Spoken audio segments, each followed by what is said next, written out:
ನಮಸ್ತೆ ನೀವು ಇಲ್ಲಿ ಬರೋಕ್ಕೆ ಮುಂಚೆ ನಿಮ್ಗೆ ಯಾವ ಥರ ಸಮಸ್ಯೆ? ಸರ್, ಯಾವ ಥರ ಸಮಸ್ಯೆ ಅಂತ ಹೇಳಿದ್ರೆ ಬೈಕ್ ಮೇಲೆ ಬಂದುಬಿಟ್ಟು 1 ಇಯರ್ ಆಗಿದೆ ಸರ್. ಓಕೆ. ಇಯರ್ ಆದಮೇಲೆ ಸಾಕಷ್ಟು ಕಡೆ ಎಲ್ಲ ತೋರಿಸ್ಕೊಂಡಿದ್ದೆ ನಾನು. Okay. ವಾಸಿ ಆಗಲಿಲ್ಲ ಸರ್. ಏನು ಬಿದ್ಮೇಲಿಂದ ಏನಾಗಿತ್ತು ನಿಮಗೆ? ಬಿದ್ಮೇಲೆ ಏನಾಗಿತ್ತು ಅಂದರೆ ಈ ಮೊಣಕಾಲು ಚಿಪ್ಪಲ್ಲಿ ಸೌಂಡ್ ಬರ್ತಿತ್ತು ಸರ್. ಓಕೆ. ಆಮೇಲೆ ತೋರಿಸ್ಕೊಂಡ್ರೆ MRI ಸ್ಕ್ಯಾನಿಂಗ್ನಲ್ಲಿ ನೀ ಫ್ಯೂಸನ್ ಅಂತ ಬರ್ತಿತ್ತು. ಓಕೆ. ಆಮೇಲೆ ನಡೆಯೋದು ಕುತ್ಕೊಳ್ಳೋದು ಹೆಂಗಿತ್ತು? ನಡೆದ್ರೆ ಸ್ವಲ್ಪ ಸಾಕಷ್ಟು ನೋವಾಗ್ತಿತ್ತು ಸರ್, ಚಿಪ್ಪಲ್ಲಿ ನೋವಾಗ್ತಿತ್ತು. Okay. ಮತ್ತೆ ಕೂತ್ಕೊಂಡ್ರೆ ಈ ರೀತಿ ನನಗೆ ಕಾಲು ಮನಸ್ಸಿಗೆ ಬರ್ತಿರ್ಲಿಲ್ಲ ಸರ್. ಓಕೆ. ಕ್ಯಾಡೆ ಕೂಡಂಗಿಲ್ಲ ಸರ್, ಬೇರೆ ಚೇರ್ ಮೇಲೆ ಕೂತ್ಕೋಬೇಕಾಗಿತ್ತು.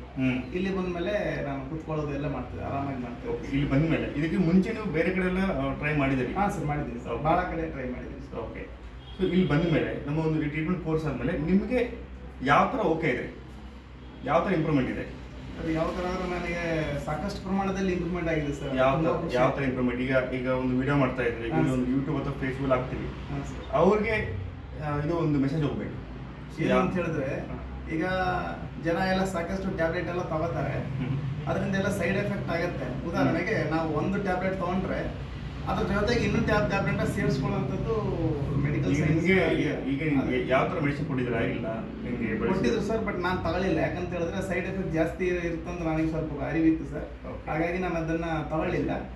ಇವಾಗ ನೀವು ಯಾವುದೇ ಒಂದು ಯಾವ ಆಕ್ಟಿವಿಟಿಯಲ್ಲಿ ಬಿಫೋರ್ ಆಫ್ಟರ್ ಮೊದಲಿಗೆ ಇವಾಗ ವ್ಯತ್ಯಾಸ ಇದೆ? ಸರ್, ನಾನು ಮೊದಲು ಯೋಗ ಮಾಡ್ತೀನಿ ಸರ್. ಫಸ್ಟು ಬೈಕ್ ಮೇಲೆ ಬಿದ್ದ ಮೇಲೆ ಯೋಗ ಮಾಡ್ತಿರ್ಲಿಲ್ಲ, ಯಾಕಂದ್ರೆ ಇವೆಲ್ಲ ನೋವ್ತಾ ಇತ್ತು. ಈಗ ನಾನು ಯೋಗ ಮಾಡಕ್ಕೆ ಸ್ಟಾರ್ಟ್ ಮಾಡಿದ್ದೀನಿ ಸರ್. ಎಲ್ಲ ಮಾಡ್ತೀರಿ? ಯಾವುದೇ ರೀತಿ ಸಮಸ್ಯೆ ಬರ್ತಾ ಇದೆ? ಸಮಸ್ಯೆ ಆಗ್ತಾ ಇದೆ. ಓಕೆ. ನಮ್ಮ ಟ್ರೀಟ್ಮೆಂಟ್ ಇಂದ ನಿಮಗೆ ಖುಷಿ ಇದೆ? ಹಾಂ ಸರ್, ಸ್ಯಾಟಿಸ್ಫ್ಯಾಕ್ಷನ್ ಇದೆ?